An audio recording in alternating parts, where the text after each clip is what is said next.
Well, aren't they all little Scottish towns except for Aberdeen and and London? Wait a minute. no, Aberdeen and what's Brussels? No, Edinburgh. No, that's not it. Oh, it might be. Or Glasgow. Glasgow. With the Glaswegian accents. It's not Glasgow, it's Glasgow. Unless you live in... Isn't there another one in the United States that is Glasgow? Or Glasgow? Probably. That happens all the time. All right. Please like, subscribe, and or follow This Is True Really News. And go to Scotland and compel the Scots to like, subscribe, and follow This Is True Really News, because we don't have enough of them. I mean, there's a few, but we need a few more. Tell them it's free. And tell them they're good lovers and they should watch this. Mostly tell them it's free. This is True, Really News with Scott Combs and Tony Vercanis. All the news you're about to hear is true. Really? As far as you know. I have pictures of oh no, that would be Irish, the shillelagh banging besides your head. When Bashar Ahmed of Youngstown, Ohio was arrested, the 30-year-old told the cops that he was selling marijuana from the gas station where he was working the midnight shift because he just got out of prison and he needs the money. Well, you can see that. I can see right now, right? The WKBN TV reporter is there. Of course, I understand that. Perfectly. I can sell this to the New York Times.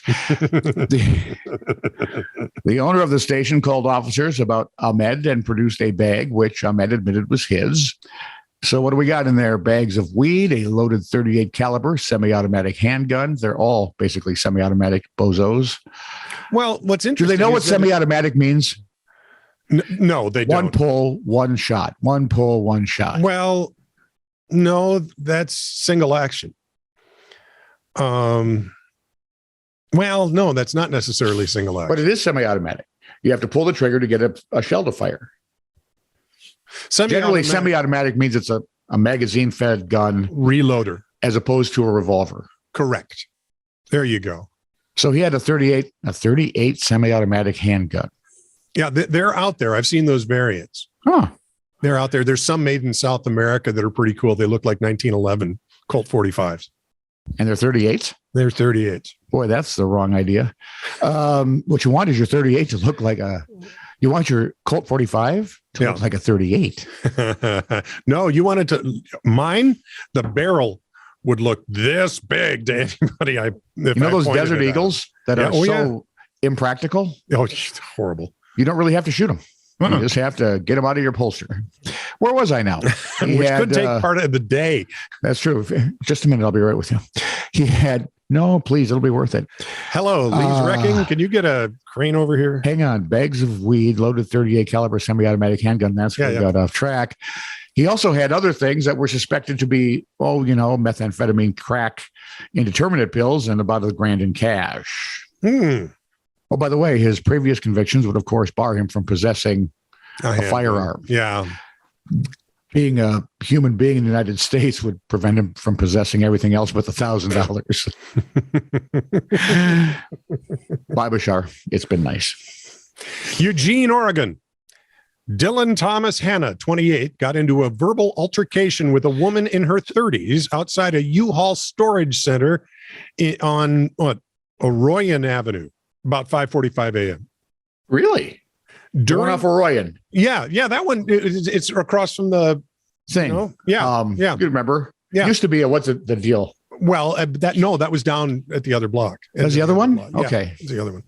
During the exchange, Hannah lit a mortar-style firework from inside his car and threw it at the woman. Who wisely... I'm sorry, wait.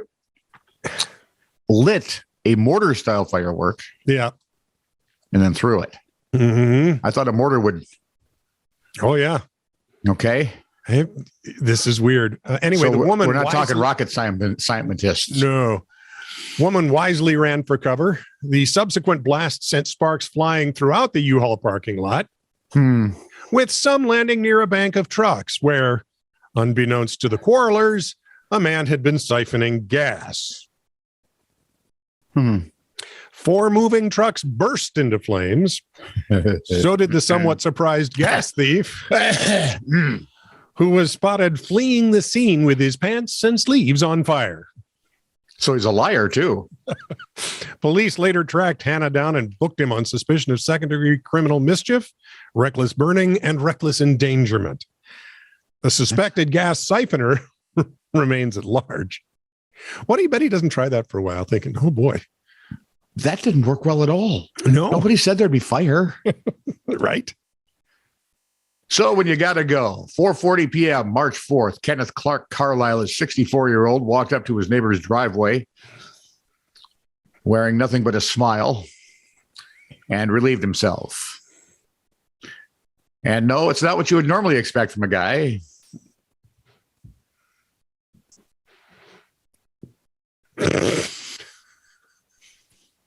Yeah. You'd normally expect him to end up in the hospital. He drops the deuce. Pleasuring himself for too long. Dropped a noose on the deuce on the neighbor's glass table. Oh, for Pete's sake. The guys at Smoking Gun must have just had a small hernia when they did.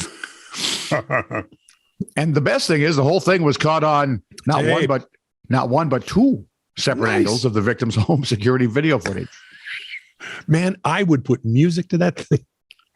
It would be viral. You would be a superstar in a minute. Might even put it in slow motion.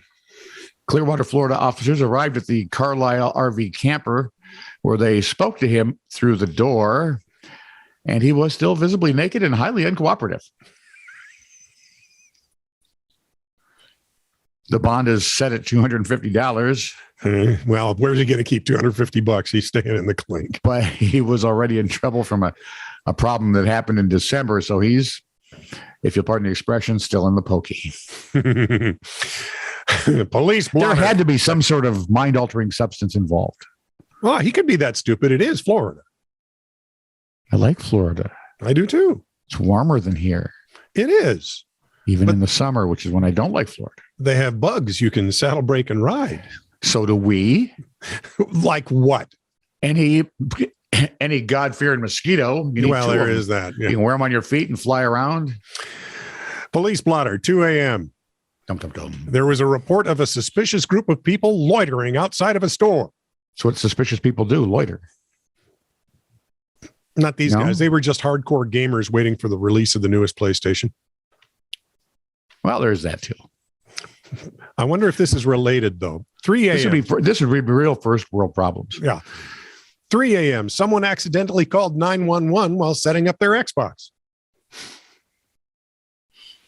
I don't know if I want them setting up their Xbox on their own. They're right. They need more sleep. That's what I'm thinking. Or guidance. 8:45 a.m. A man called. Or they need to be older than 6. Well, that'd be good. 6-year-olds don't make that mistake. They know how to use the crap. Point. 8:45 a.m. A man called 911 and said he wasn't feeling well. Thought he had a minor fever. Okay. Take your aspirin, lay down, call me in the afternoon, sir. 1:36 p.m. A man reported a problem with his landlord, but was also told to act like an adult first and sort it out before going through legal options. I like that dispatcher. Good job. 2:14 p.m. A man brandishing a machete was just on his way to the pawn shop. I assume he was selling it there. I hope so.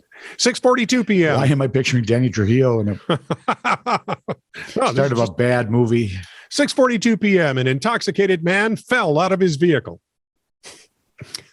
Well, tell me it was a motorcycle. Please, God, let it be a motorcycle. Otherwise, he had to do some work to get out of that thing. And finally, 8:12 p.m. A man who was arrested last fall for trying to figure out how to pay his... A man called who was arrested last fall was just trying to figure out how to pay his fine. And that's an emergency. This is true, really news. Send email to TiTR@netradio.network.